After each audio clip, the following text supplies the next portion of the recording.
Specific knowledge, विशिष्ट ज्ञान, personal experience या ओवरव्यू। दौलतमंद बनने की ओर चौथा कदम। ज्ञान दो प्रकार के होते हैं, पहला जनरल और दूसरा स्पेसिफिक।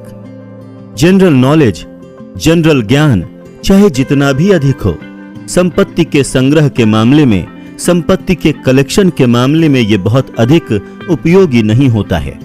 इंसान के पास जनरल ज्ञान के जितने भी रूप हो सकते हैं, सभी बड़े विश्वविद्यालयों में ये सभी रूप में पाए जाते हैं।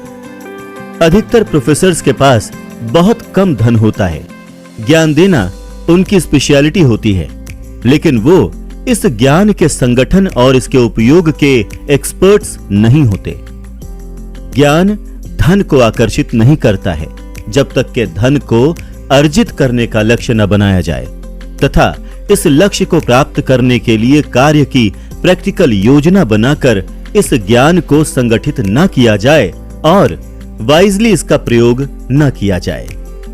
इस तथ्य की समझ का अभाव ही वो सबसे बड़ा कारण है जिसकी वजह से अधिकांश लोग इस धारणा में विश्वास रखते हैं कि ज्ञान ही शक्ति है।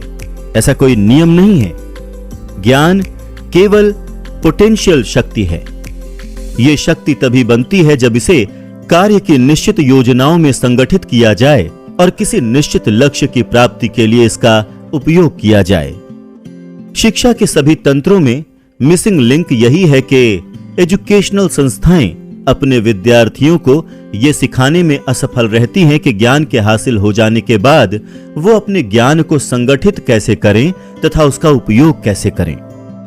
कई लोग ये मानने की गलती करते हैं कि चूंकि हेनरी फोर्ड बहुत कम समय के लिए स्कूल गए थे, इसलिए उनके पास शिक्षा कम थी।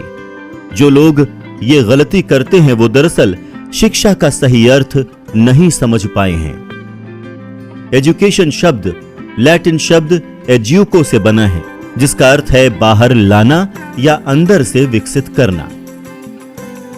यह जरूरी नहीं है कि वही व्यक्ति शिक्षित हो जिसके पास जनरल नॉलेज या स्पेसिफिक नॉलेज पर्याप्त मात्रा में हो। शिक्षित आदमी वो होता है जिसने अपने मन को इस तरह से विकसित कर लिया है कि वो जो चाहता है उसे हासिल कर सकता है और इस प्रक्रिया में वो दूसरों को कष्ट नहीं पहुंचाता है। यानी वो इस बात का ध्यान रखता है कि उसकी स्वतंत्रता वहां से खत्म हो जाती है जहां से अगले की नाक शुरू होती है। प्रथम विश्व युद्ध के दौरान शिकागो के एक अखबार ने कुछ एडिटोरियल्स छापे जिसमें अन्य बातों के अलावा इस बात का जिक्र भी था कि हेनरी फोर्ड एक अज्ञानी अमन पसंद हैं। फोर्ड ने इस स्टेटमेंट पर आपत्ति जताई और उस अखबार के खिलाफ एक मुकदमा दायर कर दिया। जब मुकदमा कोर्ट में चला तो अखबार के वकीलों ने अपनी बात को सही साबित करने के लिए फोर्ड को गवाही के लिए बुलाया ताकि जूरी के सामने यह साबित किया जा सके कि फोर्ड अज्ञानी हैं। वकीलों ने फोर्ड से बहुत सारे सवाल किए जिनसे यह साबित हो सके। हालांकि उनके पास कार बनाने का स्पेसिफिक ज्ञान था, लेकिन बाकी सभी मामलों में उन्हें कतई कोई ज्ञान नहीं था। फोर्ड से कुछ इस तरह के सवाल पूछे गए जिससे उन्हें नीचा दिखाया जा सके। बेनेडिक्ट आर्नोल्ड कौन थे और सन 1776 के विद्रोह से निपटने के लिए ब्रिटेन ने कितने सैनिकों को अमेरिका भेजा था। सारे प्रश्नों को सुनने के बाद अंतिम प्रश्न का फोर्ड ने कुछ इस तरह जवाब दिया, मुझे ब्रिटेन द्वारा भेजे गए सैनिकों की सटीक संख्या तो पता नहीं है, पर मुझे यह जरूर मालूम है कि जितने लोग वहां गए थे उनमें से बहुत ही कम वापस लौटे। अंततः फोर्ड इस तरह के बेहुदा प्रश्नों के जवाब देते देते थक गए और उन्होंने एक अजीब से सवाल का जवाब कटघरे में आगे की तरफ झुकते हुए विरोधी वकील की तरफ उंगली दिखाते हुए दिया। आपके द्वारा पूछे गए बेहुदा प्रश्नों का जवाब अगर मैं सचमुच देना चाहूं तो मेरे ऑफिस की मेज पर कई बटन लगे हुए हैं जिन्हें मैं दबाकर अपनी सहायता के लिए ऐसे आदमियों को बुला सकता हूं जो इस विषय के ग्रेट स्कॉलर हैं, जिनसे मैं उस विषय पर जितने प्रश्न पूछूंगा वो उन सब के सटीक उत्तर दे देंगे। अब क्या आप मुझे बताएंगे कि जब मेरे नजदीक ऐसे लोग मौजूद हैं जो मेरे हर प्रश्न का उत्तर दे सकते हैं तो मैं इन प्रश्नों के उत्तर मालूम करने के लिए अपने मन में ढेर सारे जनरल नॉलेज की स्टडी क्यों करूं? इस जवाब में निसंदेह दम था। इस जवाब से वकील की हालत खस्ता हो गई। इस जवाब को सुनकर अदालत में बैठे हर व्यक्ति को यह एहसास हो गया कि ऐसा जवाब कोई शिक्षित व्यक्ति ही दे सकता है, कोई अशिक्षित व्यक्ति तो कभी नहीं। मेरी नजर में हर वो व्यक्ति शिक्षित है जो ये जानता है कि जरूरत के समय उसे इस विषय का ज्ञान कहां से मिलेगा और उसे कार्य के रूप में उपयोग कैसे किया जा सकता है। अपने मास्टरमाइंड ग्रुप की मदद से हेनरी फोर्ड के पास वो सारा स्पेसिफिक ज्ञान था जिसकी उन्हें अमेरिका का सबसे धनी व्यक्ति बनने के लिए जरूरत थी। ये जरूरी नहीं है कि वो सारा ज्ञान उनके दिमाग में ही हो। एंड्रू कार्नेगी ने यह स्वीकार किया है कि उन्हें निजी तौर पर स्टील व्यवसाय के तकनीकी पक्षों के बारे में कतई कोई जानकारी नहीं थी, न ही उन्हें यह सीखने की कोई रुचि थी। उन्हें सिर्फ प्रोडक्शन और सेल्स के स्पेसिफिक ज्ञान की जरूरत थी और उन्हें ये मास्टरमाइंड ग्रुप के व्यक्तियों से प्राप्त हो गया। महान भाग्य का कलेक्शन करने के लिए शक्ति की आवश्यकता होती है और शक्ति उस ऑर्गेनाइज्ड स्पेसिफिक ज्ञान से प्राप्त होती है। अगला पैराग्राफ उन लोगों को विश्वास और उम्मीद दे सकता है जिन्हें इतनी अधिक स्पेसिफिक शिक्षा प्राप्त नहीं हो पाई जितना किसी काम को करने के लिए जरूरी है। कभी कभी कुछ लोग इतनी जरूरी फॉर्मल शिक्षा न मिलने पर इंफीरियरिटी के शिकार हो जाते हैं। वो व्यक्ति जिसे यह पता होता है कि मास्टरमाइंड समूह के लोगों से वो जानकारी प्राप्त की जा सकती है जो किसी विशेष कार्य के जरिए धन अर्जित करने के लिए जरूरी है। थॉमस अल्वा एडिसन को ही देख लीजिए। उन्हें स्कूल में पढ़ने का मात्र 3 महीने का ही मौका मिला। उन्हें कभी शिक्षित होने की कमी नहीं खली और न ही उनकी मृत्यु गरीबी में हुई। हेनरी फोर्ड को भी बहुत ही कम शिक्षा प्राप्त हुई, परंतु उन्होंने काफी धन अर्जित कर लिया। एडिसन और फोर्ड को अधिक फॉर्मल शिक्षा से वंचित होना पड़ा, पर फिर भी वो सफल हुए। ये फैक्ट आज के युवा लोगों को बीच में पढ़ाई छोड़ देने के लिए प्रोत्साहित नहीं करता है। आज के दौर में व्यापार की अच्छी शुरुआत करने के लिए एक नियत फॉर्मल शिक्षा की खास जरूरत होती है। बेशक ये लोग एक्सेप्शंस हैं। वेंडी रेस्टोरेंट की चेन खोलने वाले देव थॉमस ने भी पढ़ाई बीच में ही छोड़ दी थी, पर सफलता हासिल करने के बाद उन्होंने युवाओं को अपनी पढ़ाई जारी रखने के लिए प्रेरित किया, यहां तक कि वो खुद इसका एग्जाम्पल बने और अपना हाई स्कूल का डिप्लोमा पढ़ाई छोड़ने के 45 साल बाद हासिल किया। उन्होंने जनरल एजुकेशन डेवलपमेंट यानी कि ईडी की परीक्षा में बैठकर उसे उत्तीर्ण किया, उसे पास किया। यह परीक्षा लगभग हाई स्कूल के इक्विवेलेंट थी। उन्हें यह डिप्लोमा उनके समुदाय के एक विशेष समारोह में दिया गया। थॉमस ने उस दिन विद्यालय के 500 विद्यार्थियों को संबोधित किया। हाई स्कूल की शिक्षा बीच में छोड़ने की वजह से मैं बहुत परेशान रहा। मुझे ऐसा लगता था कि अब बहुत देर हो चुकी है, पर अब मुझे ऐसा लग रहा है कि शिक्षा प्राप्त करने के लिए कभी भी देर नहीं होती है। उम्मीद है कि यह अन्य लोगों को भी प्रेरित करेगा। डिप्लोमा हासिल करने के लिए प्रेरणा उन्हें तब मिली जब वो अपनी जीवनी एव्स वे को प्रमोट करने के लिए देश के विभिन्न भागों में कार्यक्रमों में शामिल होते थे। कई शहरों में वो हाई स्कूल पास जर्नलिस्ट से मिलते और बच्चों को अधिक से अधिक शिक्षा प्राप्त करने के लिए प्रेरित करते। पर उन्होंने बताया ये हाई स्कूल पास जर्नलिस्ट बड़े चालाक होते हैं। वो अक्सर मुझसे पूछते थे, जब आप ये कहते हो कि शिक्षा बहुत जरूरी है, फिर आपने अपनी पढ़ाई बीच में ही क्यों छोड़ दी? आपकी करनी और कथनी यानी कि आपके करने और कहने में इतना फर्क क्यों है? सच बताऊं, मेरे पास कोई जवाब नहीं होता था। इसीलिए मैंने ये निर्णय लिया कि मैं हाई स्कूल डिप्लोमा लेकर ही दम लूंगा। अब उनका मकसद उन लोगों को शिक्षा जारी रखने के लिए बढ़ावा देना है जिन्होंने किसी कारणवश बीच में ही पढ़ाई छोड़ दी है, क्योंकि शिक्षा हासिल करने के लिए कभी देर नहीं होती है। मैं लोगों को बताता हूं कि अपनी उतनी पढ़ाई कर लें जितनी आप कर सकते हैं। मैंने पढ़ाई छोड़ने के 45 वर्षों के बाद डिप्लोमा हासिल किया। सच ही तो है, शिक्षा हासिल करने के लिए कभी देर नहीं होती। थॉमस ने आगे जोड़ा, अब तक मेरी जिंदगी में प्राप्त अचीवमेंट्स में यह सबसे इंपॉर्टेंट अचीवमेंट है। यह जानना जरूरी है कि ज्ञान को कैसे खरीदा जाए। सबसे पहली बात तो यह है कि आप ये जान लें कि आपको किस स्पेसिफिक ज्ञान की जरूरत है। साथ ही आपको यह भी पता होना चाहिए कि आप उस ज्ञान से कौन सा लक्ष्य हासिल करना चाहते हैं। बहुत हद तक जीवन में आपका प्रमुख लक्ष्य वो लक्ष्य है जिसके लिए आप काम कर रहे हैं। यह तय करेगा कि आपको किस ज्ञान की आवश्यकता है। इस प्रश्न का जवाब मिल जाने के बाद आपका अगला कदम यह होगा कि आप वो सही जानकारी हासिल कर लें और इस ज्ञान के रिलायबल सोर्सेस को खोजें। इनमें से अधिक महत्वपूर्ण है, पहला, अपना अनुभव और शिक्षा। दूसरा, दूसरों के सहयोग, मास्टरमाइंड सहयोग के द्वारा उपलब्ध अनुभव शिक्षा। तीसरा, कॉलेज और यूनिवर्सिटी। चौथा, पब्लिक लाइब्रेरी। इंसान ने अब तक जितना ज्ञान हासिल किया है वो सारा ज्ञान पुस्तकों और पीरियोडिकल्स के द्वारा हासिल किया जा सकता है। पांचवा, विशेष प्रशिक्षण कोर्स, खास तौर पर नाइट स्कूल और होम स्टडी स्कूल्स। जब ज्ञान हासिल किया जाए तो उसके बाद अपने निश्चित लक्ष्य को प्राप्त करने के लिए योजना बनाकर उसे प्रयोग में लाया जाए। फिर ये जाने कि वो स्पेसिफिक ज्ञान आपको किन रिलायबल सोर्सेस से मिल सकता है। हर क्षेत्र में सफल लोग अपने प्रमुख लक्ष्य, बिजनेस या प्रोफेशन से संबंधित स्पेसिफिक ज्ञान हासिल करते ही रहते हैं। यह सिलसिला कभी खत्म नहीं होता।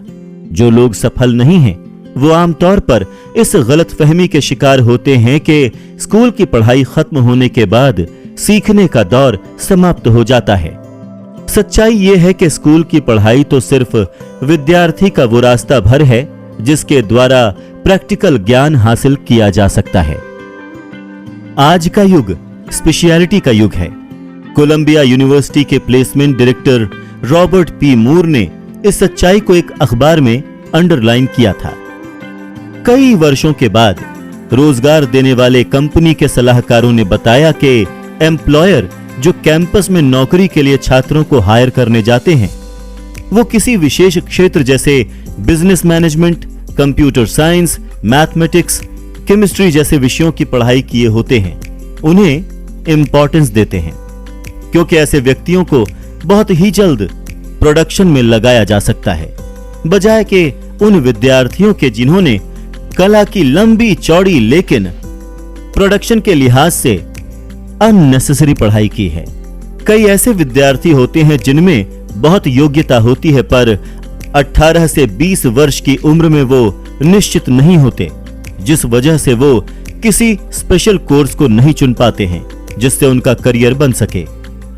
इनमें से कई लोगों ने ग्रेजुएशन में कई तरह की पढ़ाई करने के बावजूद पोस्ट ग्रेजुएशन में करियर उपयोगी शिक्षा हासिल कर ली।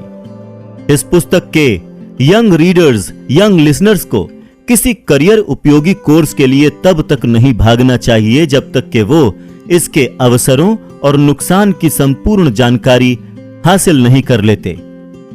कई यूनिवर्सिटीज और कॉलेजेस इन सभी के बारे में गाइडेंस उपलब्ध कराते हैं जिससे विद्यार्थी अपने लिए सही निर्णय ले सके। अगर ऐसी कोई भी सुविधा उपलब्ध नहीं है तो विद्यार्थियों को इन क्षेत्रों के बारे में अधिक से अधिक पढ़ना चाहिए और अधिक से अधिक उन लोगों से बात करनी चाहिए जो इस तरह के क्षेत्र में वर्किंग हैं। हर करियर को यूनिवर्सिटी डिग्री की जरूरत नहीं होती। आज के दौर में कुछ अलग तरह के ट्रेनिंग कोर्सेज भी उपलब्ध हैं। कई यूनिवर्सिटीज ने उन लोगों के एजुकेशन प्रोग्राम शुरू किए हैं जिन्हें करियर उपयोगी ज्ञान की जरूरत है। कुछ सर्टिफिकेट प्रोग्राम्स भी उन लोगों के लिए चलाती है जिन्हें अपने स्किल्स को अतिरिक्त उपयोगी बनाना होता है। ये कोर्स अधिकांशतः शाम को या फिर वीकेंड में दिए जाते हैं जिससे कि नौकरी पेशा लोग भी शामिल हो सकें। होम स्टडी प्रोग्राम को डिस्टेंस लर्निंग प्रोग्राम के नाम से जाना जाता है जो कि कोरेस्पॉन्डेंस या फिर इंटरनेट के माध्यम से उपलब्ध होते हैं। इस तरह की शिक्षा का सबसे बड़ा फायदा यह होता है कि आपके पास जब भी वक्त हो आप पढ़ सकते हैं। अगर इस तरह के कोर्स सावधानी से चुने गए हैं तो ये आपको स्पष्टीकरण और अधिक जानकारी के लिए मेल में बहुमूल्य उपयोगी शिक्षा उपलब्ध कराते हैं। इससे कोई फर्क नहीं पड़ता कि आप कहां रहते हैं। अगर आपके पास स्वयं का अनुशासन है तो आप इन प्रोग्राम से वो स्पेसिफिक ज्ञान अर्जित करके उस बर्बाद हुए अवसर की भरपाई कर सकते हैं जो स्कूलिंग के समय पर मुफ्त में उपलब्ध थी। होम स्टडी प्रोग्राम खासकर उन लोगों के लिए है जो फिर स्कूल जाकर पढ़ नहीं सकते और नौकरी करते हुए अतिरिक्त स्पेसिफिक ज्ञान अर्जित कर सकते हैं। आजकल लगातार बदल रही अर्थव्यवस्था के कारण यह हजारों लोगों के लिए बहुत जरूरी हो गया है कि उनके पास पैसा कमाने के दूसरे साधन भी होने चाहिए। ऐसा कब समय आ जाए कि उन्हें नौकरी से हाथ धोना पड़े और उन्हें नई नौकरी की तलाश करनी पड़ जाए। कभी कभी कोई सामान नहीं बिक रहा होता है तो अच्छा व्यापारी उस सामान को दूसरे प्रोडक्ट के साथ बेच देता है जिसकी अधिक डिमांड होती है। अगर उनकी सर्विस एक्सपेक्टेड परिणाम नहीं दे पा रही है तो उन्हें अपने प्लान में बदलाव करने की जरूरत होती है जहां से उन्हें बेहतर परिणाम हासिल हो सकें। जिन लोगों ने स्कूलिंग के बाद सीखना छोड़ दिया वो लोग संपूर्ण जीवन मिडिल क्लास लाइफ जीते हैं। सफलता का द्वार लगातार सीखने के रास्ते से ही खुलता है। तो आइए एक स्पेसिफिक उदाहरण लेते हैं। ग्रोसरी स्टोर के एक सेल्समैन ने अचानक ही अपने आप को बेरोजगार पाया क्योंकि उसके पास बुक कीपिंग का कुछ अनुभव था, लेकिन उसने अकाउंटिंग का कोर्स किया। उसने अपने आप को बुक कीपिंग और ऑफिस के गैजेट्स के नवीनतम रूपों से परिचित करवाया और उसने खुद का बिजनेस शुरू करने की दिशा में कदम रखा। उसने अपने काम की शुरुआत उसी ग्रोसर से की जिसके लिए वो पहले काम किया करता था। इसके बाद उसने 100 से अधिक व्यापारियों से कॉन्ट्रैक्ट किया कि वो उनका हिसाब किताब रखेगा और बदले में नाम मात्र का मासिक शुल्क लेगा। उसका विचार इतना व्यावहारिक था कि जल्दी ही उसे एक छोटे डिलीवरी ट्रक में एक पोर्टेबल ऑफिस बनाना पड़ा जिसमें आधुनिक बुक कीपिंग वाहनों का एक दस्ता है और उसके पास सहयोगियों का एक बड़ा स्टाफ है जिनके द्वारा वो छोटे व्यापारियों को बहुत ही कम कीमत में बहुत ज्यादा और बहुत उम्दा अकाउंटिंग की सेवा देता है। स्पेसिफिक ज्ञान और कल्पना वो एलिमेंट थे जिसके कारण ये अद्भुत एवं सफल बिजनेसमैन बन पाया। पिछले साल इस बिजनेस के मालिक ने जितना इनकम टैक्स चुकाया वो उस आदमी से 10 गुना था जो उसे तब होती थी जब वो ग्रोसरी की दुकान में सेल्समैन हुआ करता था। इस सफल बिजनेस की शुरुआत सिर्फ एक विचार से हुई। बेरोजगार सेल्समैन्स को यह विचार देने के बाद मैं अब एक और विचार देना चाहता हूं जिसमें इससे भी ज्यादा आमदनी की संभावना है।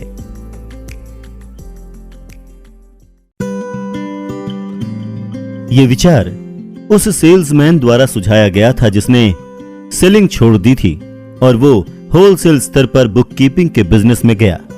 जब उसकी बेरोजगारी की समस्या के बारे में यह प्लान सुझाया गया तो उसने तुरंत कहा, मुझे विचार पसंद आया पर मैं नहीं जानता कि इसे कैश में कैसे बदला जाए।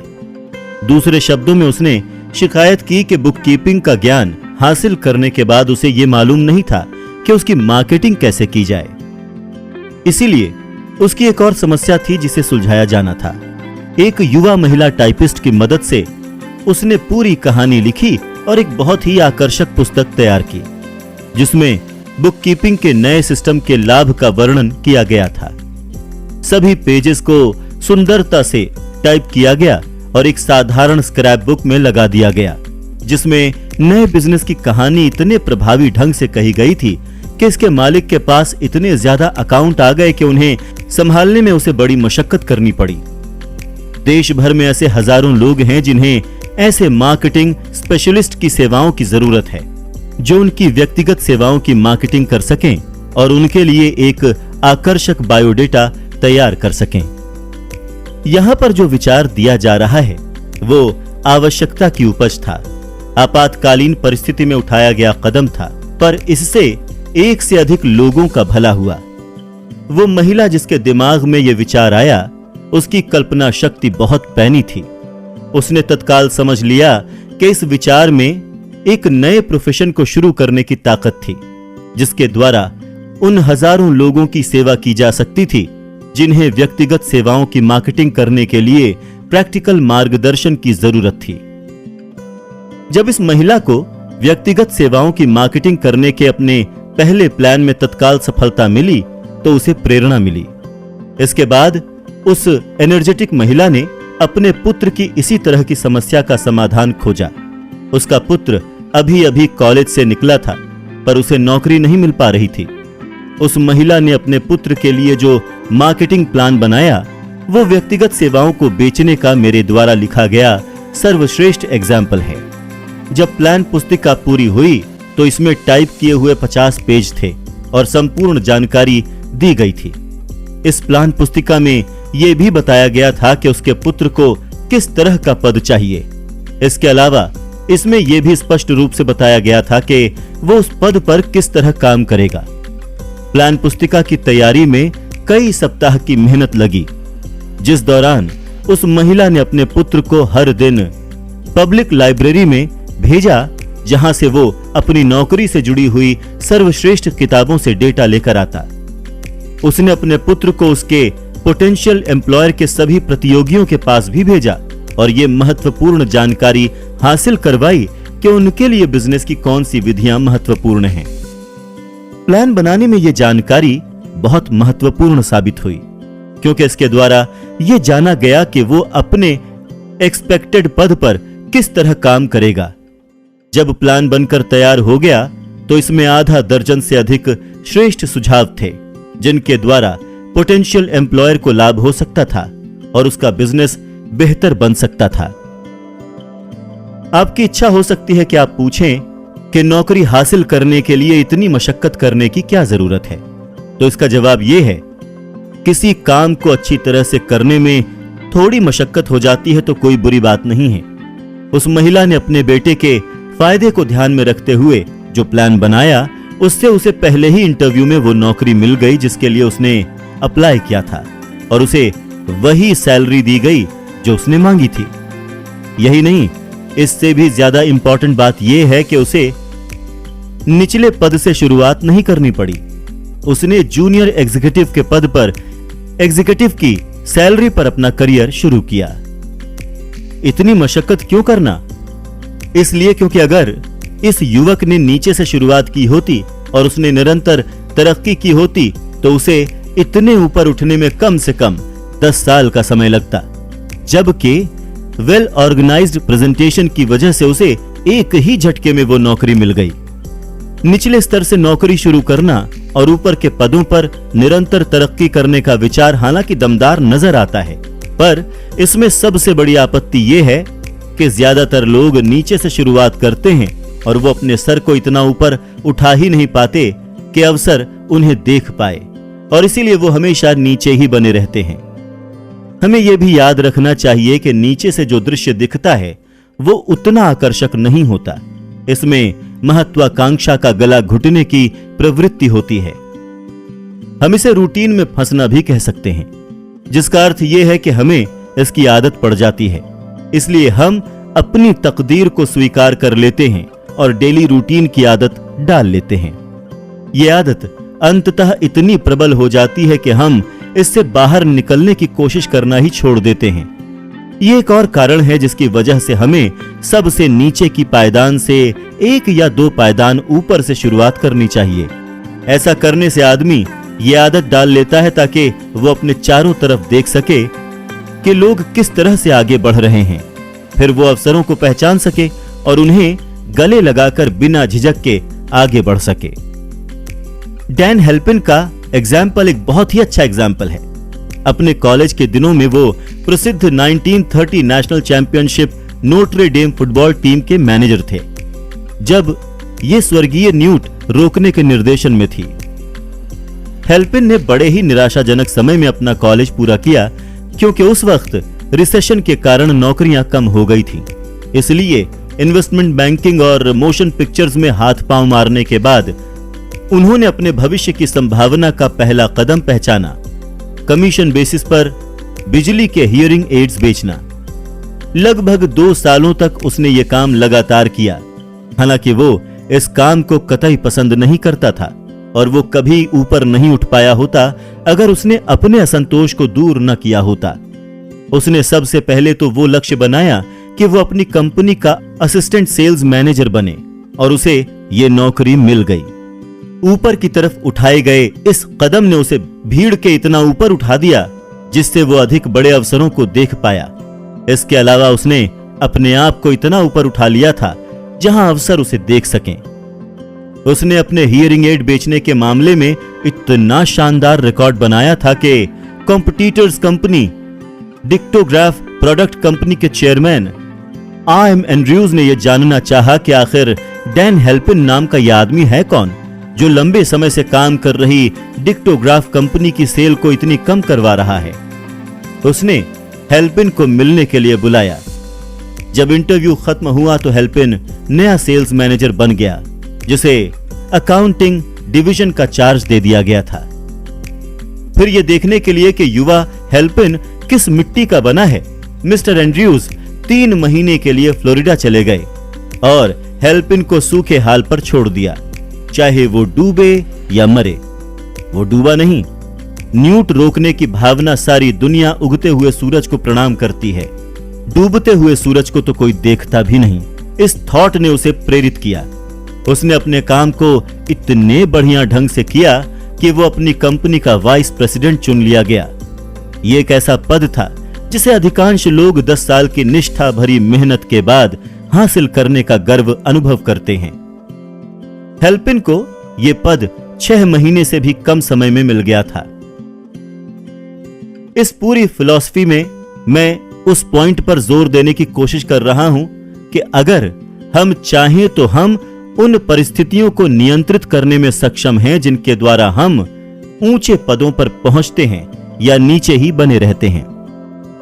इस बात पर जोर देने की कोशिश कर रहा हूं कि सफलता और सफलता दोनों ही बहुत हद तक आदत का परिणाम है। मुझे जरा भी संदेह नहीं है कि अमेरिका के महानतम फुटबॉल कोच के साथ करीबी रूप से जुड़े रहने के कारण डैन हेल्पिन के मन में सर्वश्रेष्ठ बनने की प्रबल इच्छा थी, जिसने नोट्रे डेम फुटबॉल टीम को वर्ल्ड फेमस बनाया।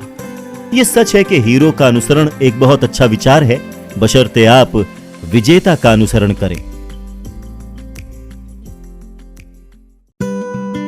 असफलता और सफलता दोनों ही स्थितियों में बिजनेस सहयोगी महत्वपूर्ण होते हैं। इस सिद्धांत में मेरा विश्वास तब सही साबित हुआ जब मेरा पुत्र ब्लेयर डैन हेल्पिन के साथ एक पद के बारे में चर्चा कर रहा था। प्रतियोगी कंपनी उसे जितनी तनख्वाह देती, श्रीमान हेल्पिन ने उसके सामने प्रारंभ में उससे आधी तनख्वाह का प्रस्ताव रखा।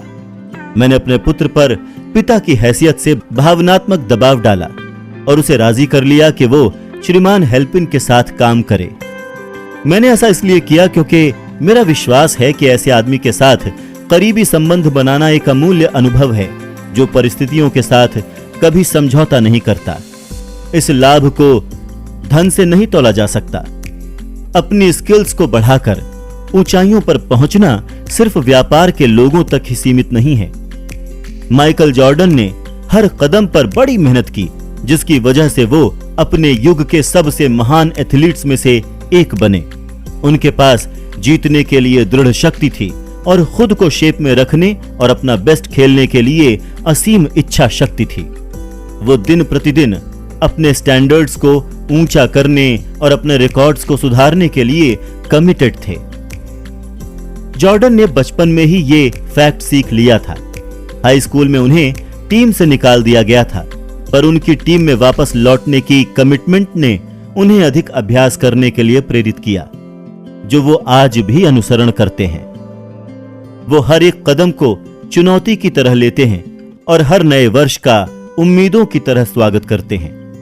खेल से कुछ वर्ष दूर रहने के बाद जब उन्होंने बास्केटबॉल में वापसी की तो उनके क्रिटिक्स ने कहना शुरू किया कि उनका शिखर का वक्त जा चुका है, अब वो धीरे पड़ गए हैं और कोई भी चैंपियनशिप जीत नहीं सकते। उन्होंने इस क्रिटिसिज्म को चुनौती की तरह लिया। वो और अधिक मेहनत करने लगे, हमेशा से अधिक। उन्होंने पर्सनल ट्रेनर के साथ 1 वर्ष का ट्रेनिंग प्रोग्राम प्लान किया, अपने जिम पर और अधिक मेहनत करने लगे। उन्होंने पाया कि जैसे जैसे हम आगे बढ़ते हैं वैसे वैसे शरीर के लक्षण हमको बताने लगते हैं कि शरीर को किस तरह से ऐसे शेप में लाया जा सकता है जिससे चैंपियनशिप लेवल पर लगातार खेला जा सके। तो उनके परिणाम बहुत बढ़िया निकले। जॉर्डन ने अपनी टीम को सन 1996 और सन 1997 के चैंपियनशिप में जीत दिलाई और खुद दोनों ही साल मोस्ट वैल्यूएबल प्लेयर का खिताब भी ले गए। माइकल जॉर्डन की दृढ़ता हमें यह सिखाती है कि किस तरह कमिटेड होकर अपने उम्र और अपने क्रिटिक से आगे बढ़ा जा सकता है। कमिटमेंट सिर्फ पहला कदम है, जिसके बाद कठिन परिश्रम, शारीरिक और मानसिक व्यायाम भी बहुत जरूरी है, जो आपको शिखर पर पहुंचा सकता है। नीचे से शुरू करना ठीक नहीं है। किसी भी आदमी के लिए निचला स्थान बोरियत भरा, भयावह और लाभहीन स्थान है। इसलिए मैंने इस बारे में इतने विस्तार से बताया कि अगर सही योजना बनाई जाए तो नीचे से शुरुआत करने को किस तरह से रोका जा सकता है। जिस महिला ने अपने बेटे के लिए पर्सनल सर्विस सेल्स प्लान बनाया था, उसे देश भर से लोगों के ये आग्रह मिले कि वो उनके लिए भी इसी तरह के प्लान बना दे।